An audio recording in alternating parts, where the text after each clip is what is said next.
Test.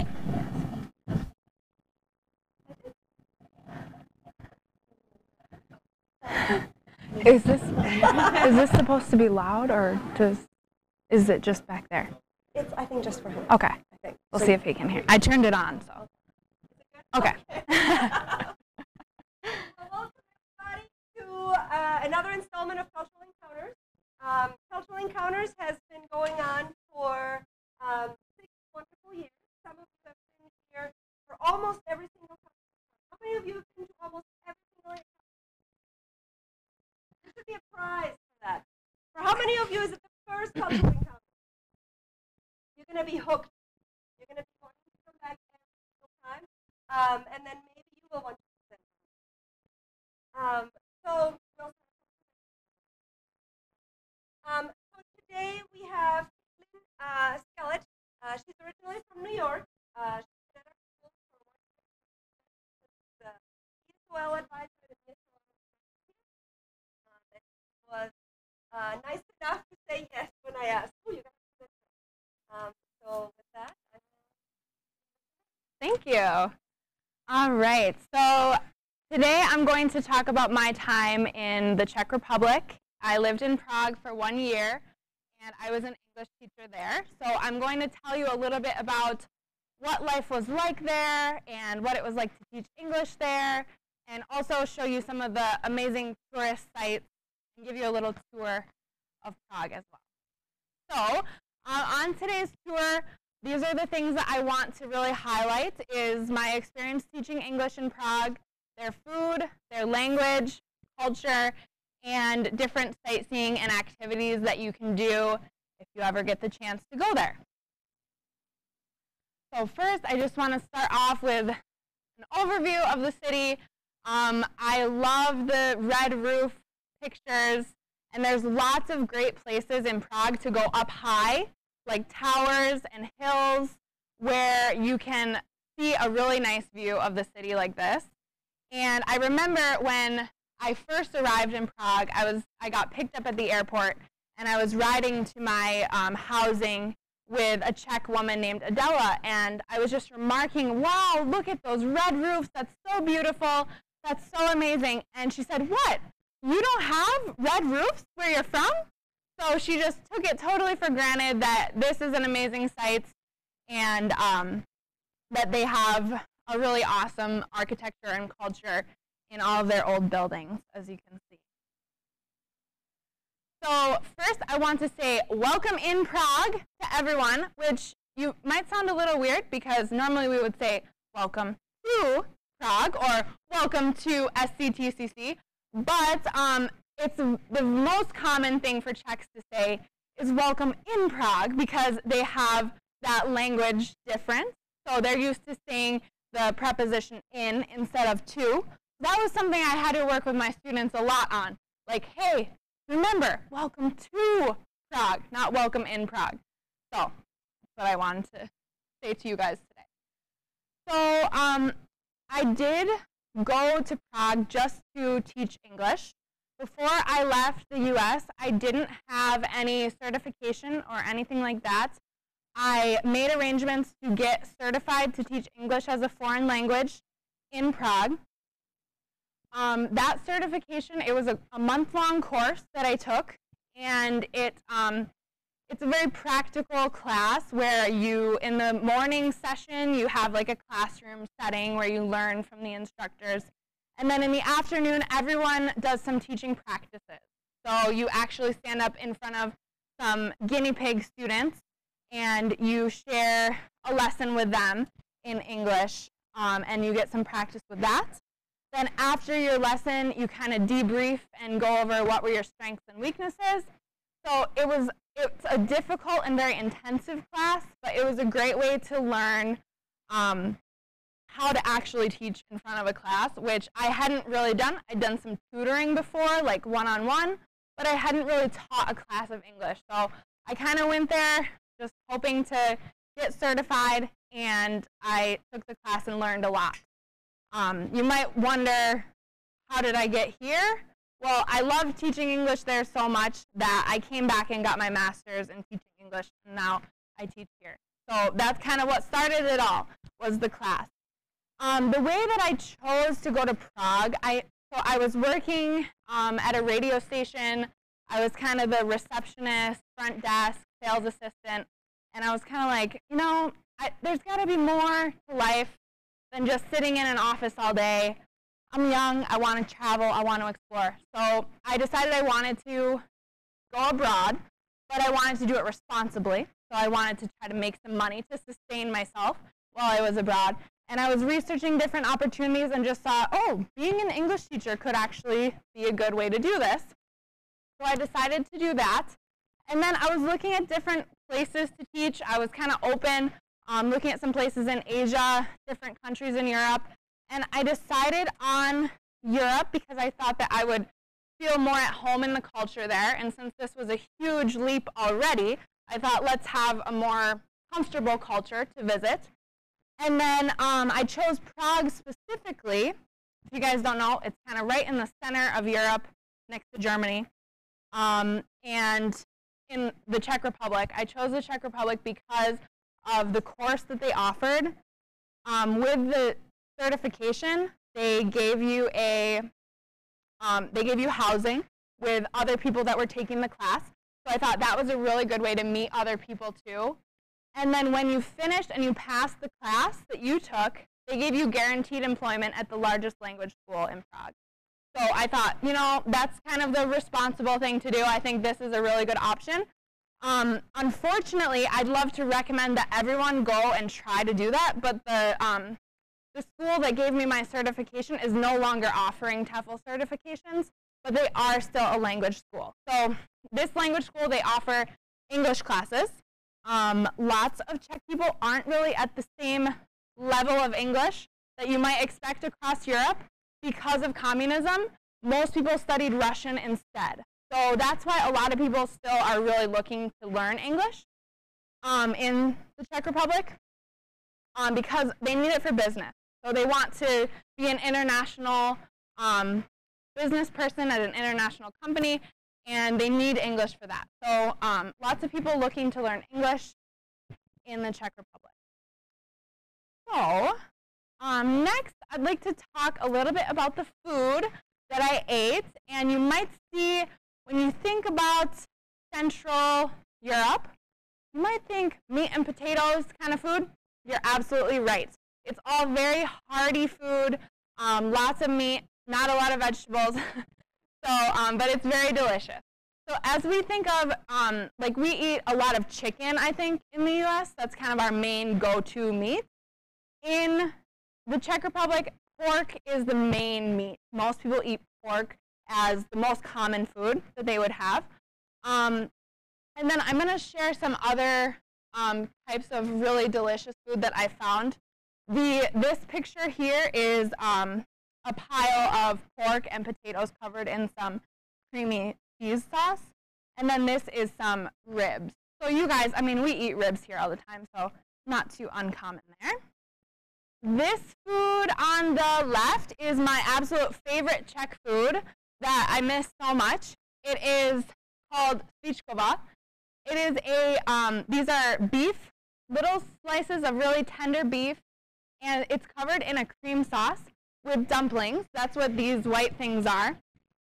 They can be made out of bread or potatoes, and those are so good with the sauce.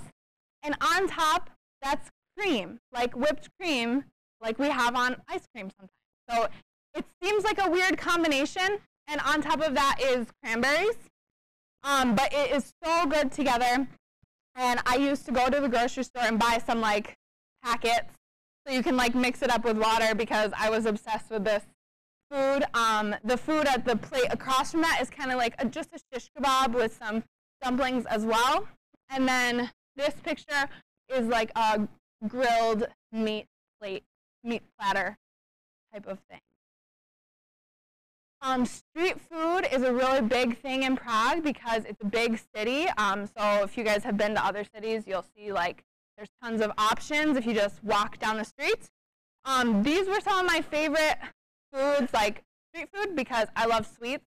So this one on the left is called Choco Found, and they fill your cup with fruits cookies, and then they literally dip it under a fountain of chocolate and just pour the chocolate over it, and you just scoop it out with a fork. Super good, and they only have it in the Christmas and Easter market. So get it while you can. Those markets are really fun to go to as well. It's huge setup of shops, food, all that kind of stuff too. And then this is something you can get anytime. It's Strudalnik, and I want to show you a little video of how they make it. So they usually make it outside, and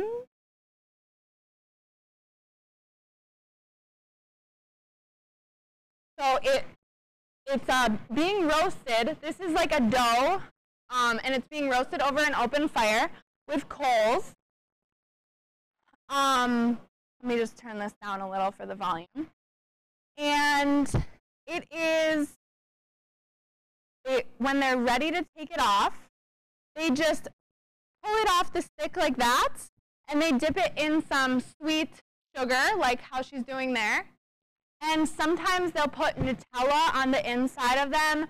I've seen some people with ice cream on the inside of them, all different kinds of goodies on the inside. And then here you can see her actually, that's how they put it on the stick. They wrap it around the stick like that and fold it in so that each one is individually portioned like that. So there's lots of places where you can get that in Prague.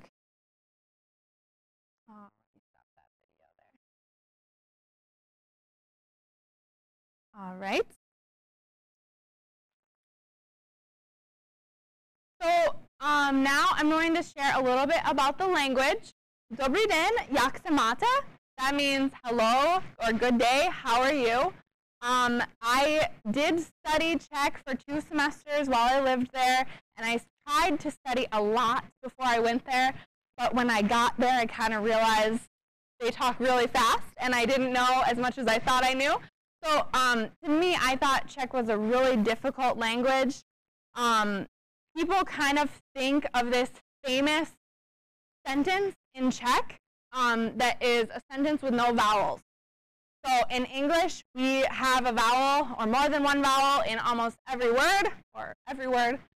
And there's a whole sentence in Czech that doesn't have any vowels. I'm not going to try to say this one, but I'm going to show a video of someone who's a lot better than me who can say it, just to give you an idea of that. Yeah, oh yeah, Giovanna could say it. You want to take a stab at it?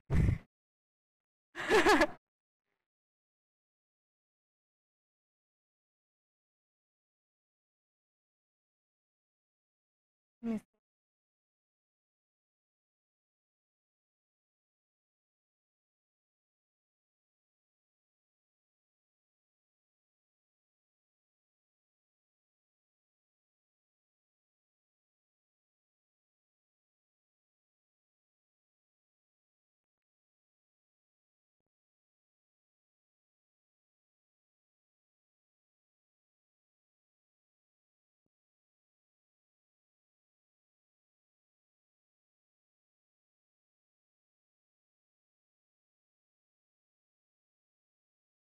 So that gives you a little idea. I mean, that's kind of just the most famous sentence that Czechs will tell you about. But a lot of times, there are vowels usually, but a lot of times there aren't. So kind of an interesting difference. And then anyone here who has studied a language knows that when you have a verb and you have to say it for a different person, what do you do with that verb? What do you change about the verb sometimes? The ending, right? So for different people that you're talking about, different situations, different tenses, times, you'll change the verb, right? You'll change the ending of that verb. In Czech, they change their verbs, but they also change their nouns. Because nouns, so verbs conjugate and nouns decline. So they decline based on the case. And in English, we don't have case, so it makes it hard for English speakers to understand that. And there's 16 different patterns for declination. So that means that it's not just something easy you can memorize, like, oh, it always does this, like in English, kind of like always know for different people how the verb is going to change. There's 16 different patterns, so it takes a lot of studying.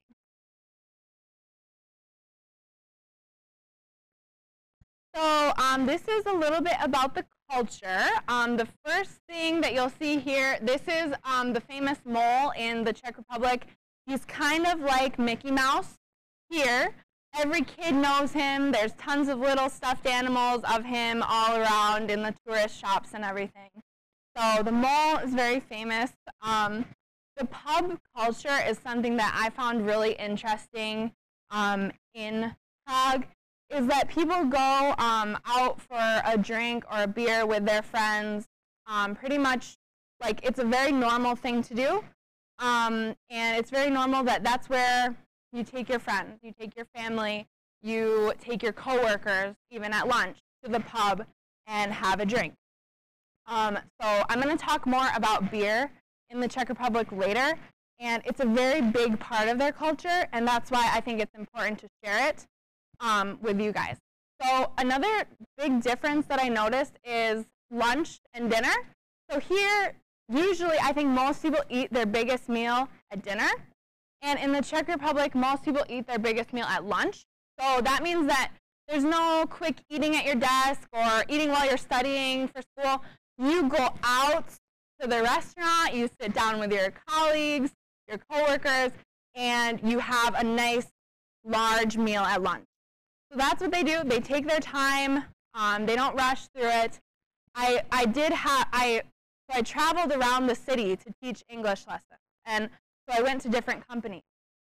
And sometimes I didn't have a lot of time in between my lessons, so I had to eat, while I was waiting for the bus or whatever. And I would get the weirdest look. Nobody does that. Nobody eats on the run. Like here, you're like, oh, let's go through the drive-through. Whatever. There, it's like you sit down and you have your lunch. For dinner, on the other hand, I would ask some of my students, they would maybe have a salad for dinner. Just cut up some fresh vegetables and have that instead of a big dinner like what we have here. Another thing about that is when you go out to the restaurant, the meals are just as cheap as what you would get from the grocery store and make yourself. So there's not really a big reason to bring your lunch. It's not cheaper. And you can go out and enjoy a meal at the restaurant, a nice high-quality meal for the same price as what you could get at the grocery store. So I like that a lot because I like going out to the restaurant. When I was researching the Czech Republic before I went there, I found that their #1 religion is actually atheism, but they have some of the most beautiful churches that I've ever seen, really. Because in World War II, they didn't really have as much destruction from bombing and things like that as some other places like Germany, like Berlin. You see it's totally rebuilt, mostly.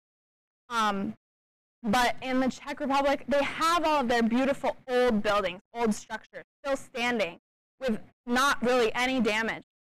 And so they have all these beautiful churches, not really used for church as much anymore. They're more used for concerts, and classical music concerts are really popular in the city center. Also, as I said, I didn't have a car in the Czech Republic, so I rode the public transport. They have the metro, which is like a subway underground. They have trams, which go on the tracks above ground, and they have buses. And you can get anywhere on those. I went all over the city. I went to the farthest places, and I could get anywhere I needed to go on the public transportation. Most people, I would say in the city center, probably 50% of people don't have cars, and they don't need cars, and it's not like looked down upon or anything like that. Also, it kind of reminds me a bit of Minnesota, where here a lot of people have their cabin up north, and they like to go there on the weekend or the breaks. They also have their cabin culture too, where they like to have their cabin more in the remote areas. Most people live in Prague or in a city center, but they do have their cabins that they go to as well. Smoking is a lot different there, smoking cigarettes. It's a lot more common, and most restaurants you go to, you can smoke inside. There's not a smoking and non-smoking section.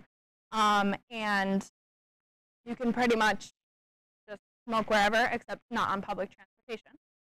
And then the economy of the Czech Republic is still improving after communism, so it's not really as strong as other Western European countries, but it's definitely growing, and I think that's the Velvet Revolution in 1991 was when they went to a democracy from communism, and I think that a lot of things that you'll see in the Czech Republic are still very similar, or they remind you of communism, but they are obviously growing out of that and developing more.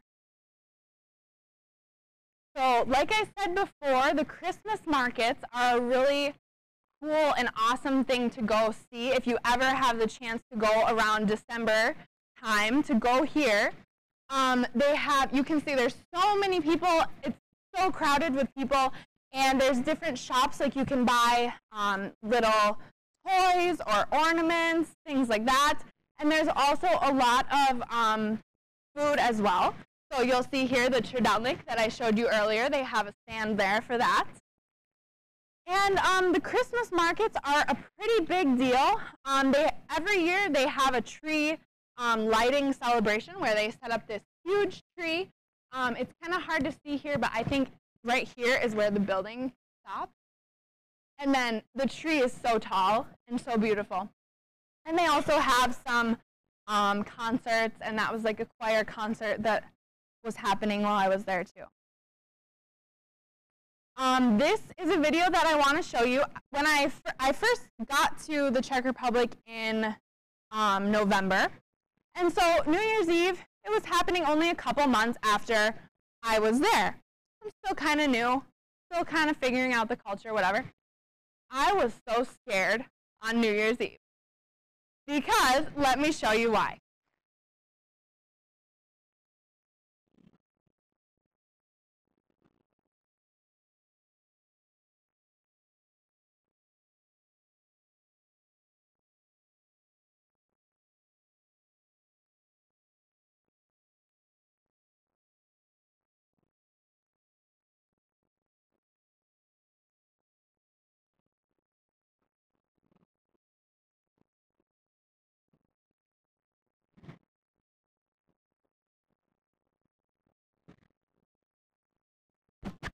So I don't know if that video really captures my true fear on that day, because there are people, all those fireworks are going off all around me. It's not like, oh, a pretty fireworks show like how we have here on the 4th of July where you sit back in your lawn chair and you watch it and it's nice and you know that there's no chance of a firework hitting you in the face. But on this day, everyone is lighting off their own fireworks. So they have these huge tubes filled with firecrackers, and they're just swinging it around, having a great time, and nobody else is worried. It's their culture. They're not so concerned about safety like we are here. But I was like, oh my gosh, someone is going to get hurt here. It's just a lot of stuff going on. They're celebrating. They're having a great time. But it was definitely an eye-opening experience where I realized, okay, like this is not America. This is not what we would do. But it was definitely interesting. Another thing that I really enjoyed doing was going to beer gardens. You'll see these long tables. They're filled with people. They have this huge TV screen in the back of the garden where they'll play like the soccer game that's on, and people go just to watch the game. And then there's a bar and a snack bar at the front where you walk up and get a drink or get a snack. And it's just really nice to be able to sit outside and just hang out with your friends and enjoy a nice summer evening like that. So now I'm going to go a little bit into the tour, per se. So this is the New Town Square, Wenceslas Square. And this is kind of the more newer section of the Czech Republic. This is where there's like the industry, where there's the shops, like they have H&M and all your modern shops that you go to. And they're kind of lining these streets lots of tourist places as well. And this is the statue at the top of the square. That is Saint Wenceslas, who the square is named after. And the building in the background is the Czech Museum. It wasn't open when I was there, and I don't know if it's open now. They said it was under renovation. But all the Czechs that I talked to were kind of like, yeah, it's under renovation, but they're not doing any work on it. And so there was kind of a rumor going around that the reason why is because the metro runs directly under that building. And so there was some people that thought maybe there was some really structural damage to the building and that maybe they wouldn't be able to fix it. But that was just a rumor. And then the man in the picture on there is Pavel, the first Czech president. So this is just a view of the Prague Castle and the Charles Bridge at night. You can see the castle off there in the background, and this is the entrance to the Charles Bridge.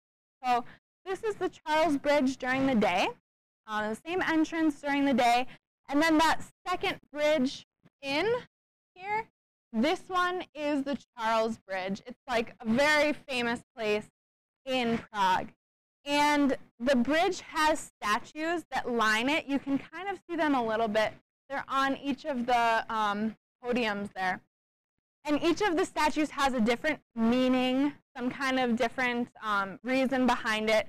There's one statue that people say if you touch the feet of the statue, then you'll have good luck and you'll return to Prague someday. So I touched those feet.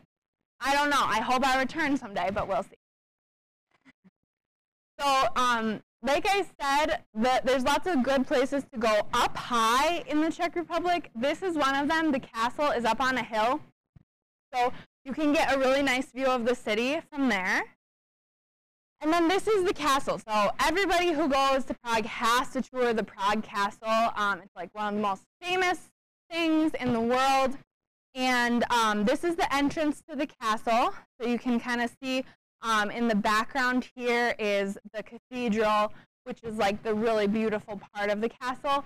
But in the end, really a castle is more like just a city. There's tons of buildings and different things inside the castle. But because it's like surrounded by walls, that's what makes it the castle. So they do the changing of the guard, just like they do in London, but this one's a little bit lower scale. I think they still have the guards and they do it every day, but I think it's not as big of a deal as London would be. So this is the cathedral. It's just really a beautiful, awe-inspiring building. When you stand next to it, you're like, wow, look at that. And there's so many intricate details in the stone. And it's just really beautiful. You can go inside, and there's nice stained glass windows inside. And then one of my favorite parts of the castle is this street here. I think it's called Golden Lane or something like that. And it's actually just like a street in the castle where people might have lived. Like there's like the doctor's house and the cobbler's house and things like that. Because like I said, it's not just the king that lives in the castle. It's everybody else that he needs to help him too. So you can actually go in these little houses and see some of the things they might have had at that time. So that was one of the coolest parts of the castle too. The Vltava River is the river that runs right through the center of Prague. It's really nice just to add that nature feel to the city because cities can be so busy and so much going on. So it's nice to have that river there. The little park that you can kind of see a little bit here and more over there, that's like a little island park that you can go. There's walking trails and just go and relax there. Really quick to get there from the city, to go to a peaceful place. They also do lots of boat tours. Like you can see, this is one of their docks for the boat tours. And they have like dinner cruises and different things like that. So definitely a lot going on the river as well. So the astronomical clock is one of the things that people say, oh, you have to see that when you go to Prague. It is one or maybe one or two, there's only one or two of these in the entire world that do what this clock does. And the person who made it and developed it, they cut out his tongue So he couldn't tell anyone else how he made it. So they wanted to have a very specific thing. But obviously this was made a long time ago. So they don't cut out people's tongues anymore, but they used to. So on this clock, it doesn't just tell you the time. So the time is all the way at the top there. But this part will tell you a lot of different astrological things, like about the moon, about the month, about things like that. I don't know everything that will tell you. The second circle here shows what month we're on. And then this gray circle around the outside has 365 names on it. And those are the Czech names that people name their babies, so that you know when to celebrate your name day. And name day in the Czech Republic is a lot like your birthday, but you get your birthday and name day, so it's kind of awesome. And so on your name day, they'll give you presents, have a nice dinner, things like same thing you do on your birthday. But that means that there's a lot of really common names in the Czech Republic because everyone wants to have a name day. Of course, you can make up your own name day, but it's not as cool. So I want to show you guys what happens during the clock show for the astronomical clock. So every hour, it does a clock show, and people gather from all over to come see this clock show. If you're a tourist, you're there at one of the hours to see the clock show. And so when I was on a walking tour of Prague, I heard that, you know, he was going to show us the clock show, and he said, so the clock show is rated the second most disappointing tourist attraction in Europe. What do you think is number one most disappointing? Not quite. No. It's the Mona Lisa. So they said the Mona Lisa is the number one most disappointing because it's so small, and it's like, really? That's what it was? But they said this was voted the second most disappointing. Now, the reason why is because when people watch the clock show, they don't really know what they're looking at. And so they just kind of see a few things moving, and they're like, that's not that cool. But if you know what you're looking at, then it makes it a little more interesting. So this is the clock show. There's some bells ringing. The chicken at the top of the thing flaps his wings. Then around this goes the 12 disciples, I believe, go around in a circle. Then down here, there are 4 characters that are all moving a little bit, and they all represent a sin. So there's one guy that is holding a mirror because he is so vain. He's so into himself. There's one guy. There's the skeleton that represents death. There's one guy playing a instrument that just represents like having too good of a time. So those are what's moving. Now he said that there's 2 clock shows in Prague. There's the one you see on the clock, and then there's the one when you turn around and look at everybody else watching the clock show and see their faces, and they're just like, what? That's what I wanted to see? So I thought that was kind of funny, but it is interesting when you know what everything represents to actually see that.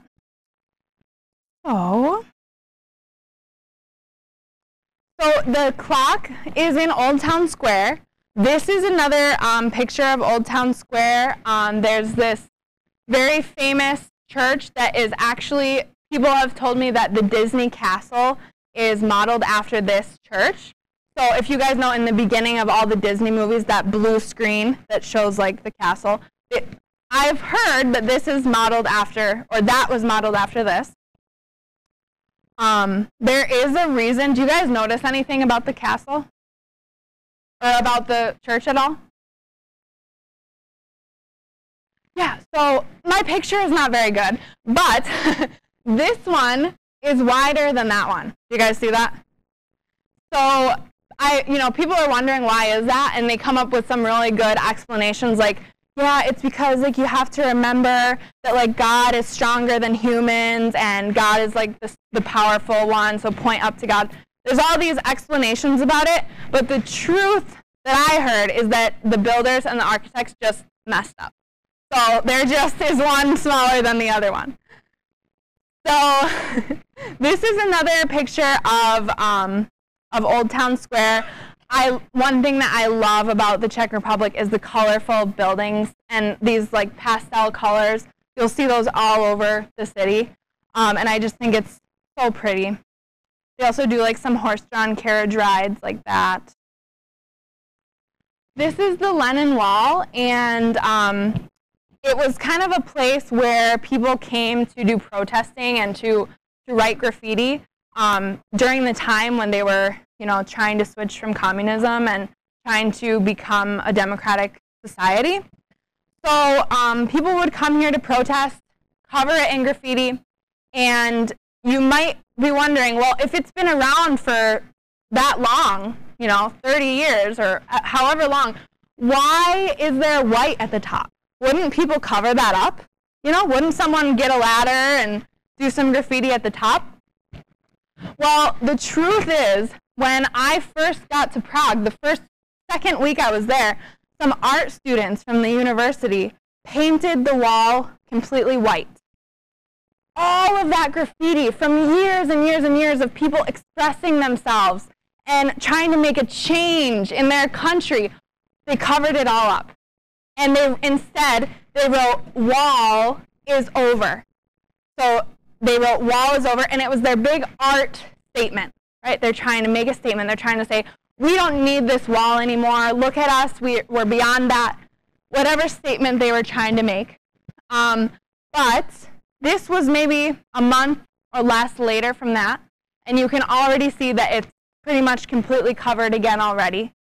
And some people covered up the wall and changed it to war, which is kind of just reminiscent of the Lenin Wall to begin with. So there's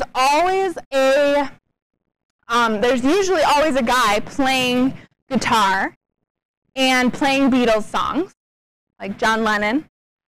So it's kind of a really emotional place to go. It's just so beautiful that people are trying to make a change, and this is a place where they can express themselves. So now I'm going to show you a couple other towers. Like I said, there's lots of places to go up high. And this is one of them. This is outside of the city center. It's in Prague 4. So there's about 10 or 12 different districts of Prague. And this is in Prague 4. This TV tower is covered in little black babies. And you might say, what's up with the black babies? I know I asked a lot of Czech people, why are there black babies climbing up the tower? And the answer is always, it's art. That's all you need to know. It's art. That's your answer. So that's the Czech's answer for everything. It's art, and you don't need to know any more about it. But yeah, so that was designed by a famous Czech artist who designed that tower. And then this second picture is the view from the top of the tower, and you can kind of get an idea about the squares that the buildings make, with like some kind of courtyard on the inside as well. Then this is the Petrova Tower. This is across the river from Prague 1 in Prague 2. And it is in a park, a really nice park at the top of the hill where you can go hang out with your friends and get a great view of the city. And one of the really cool things, I know not everyone is 21 and not everyone chooses to drink alcohol, but you can drink alcohol anywhere in public. You don't have to be in a bar. You don't have to be, in your house. It's not illegal to drink outside. So it's really nice to just take a bottle of wine up to the top of the hill, enjoy looking out across the city, and relaxing with your friends. This is the Lovelock Bridge, and a lot of cities in Europe have this, but lovers will write their names on the lock and lock it to the bridge, and then throw the key in the river. So it shows that your love will last forever. Now, kind of a sad story to tell, while I was there, the cops chopped off all the locks and repainted the bridge. But I wonder if I went back today, there would probably be more on there, because people are always going to do that kind of thing. Then there's also a Peacock Park, in Prague. And there's nothing, you don't have to pay to get in. There's nothing holding the peacocks inside. They just choose to stay there. And you can go up to them and give them some bread or whatever, and they'll let you. So it's kind of cool. You can go right up next to a peacock and hang out with the peacock. Now I'm going to show you a few things that are a little bit outside of Prague, of the city itself, but they're still in the Czech Republic. This is called Velké Ameriky, and it is known as the Grand Canyon of the Czech Republic. It's kind of just a nice, pretty place to go. There's some hiking trails and things like that. And it's only about a half hour to an hour outside of the city itself. This is one of the creepier things that they have. It's a bone church in Kutná Hora, which is a really small town, but it's only about an hour from Prague, and lots of tourists go there just to see this bone church. So these are real human bones. And there are, you know, all these skull and crossbones sculptures in there and things like that. And you go in and you're like, this is really cool, but I also feel kind of sick to my stomach. Like, why are there so many bones everywhere? So that was definitely an interesting experience. Then, like I've said, I want to tell you guys a little bit more about beer. And their main version of beer comes from Pilsen. It's called Pilsner Urquell. Has anyone heard of that or had that beer before? So it's really famous. They have it even here in the US, but it's their most famous brand of beer. And it comes from Pilsen, which is the third largest city in the Czech Republic. And Pilsen, the year that I was living in Prague, Pilsen was named the European City of Culture. So we went down for the celebration of that. And they had this, this celebration with some traditional dress and traditional dancing. And of course, you can take a tour of the brewery. So it's not very different from any other brewery that we might have here. But the coolest part of it was, when you're done with the tour, you get to go down into the beer cellar. And they literally tap the keg, and you can have unfiltered beer straight from the keg, which was pretty much the best beer I've ever had. So really cool. And this is my last slide. This is the view from my apartment window. I felt so lucky every day to wake up and look out at this. This was a foggy day, but on the hill you would see Petrova Tower over there. And it was about a 5-minute walk to Old Town Square, which I showed you, 10-minute walk to New Town Square. So I felt really lucky and blessed to have this experience. And I know it's basically time to go, but if anyone has any questions, I'd be happy to answer them. And if you guys have to go, please feel free to leave as well. Yes?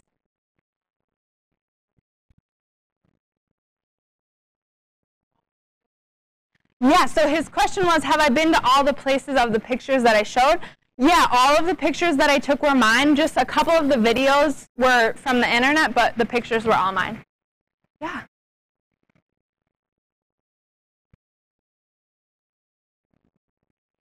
Mm-hmm.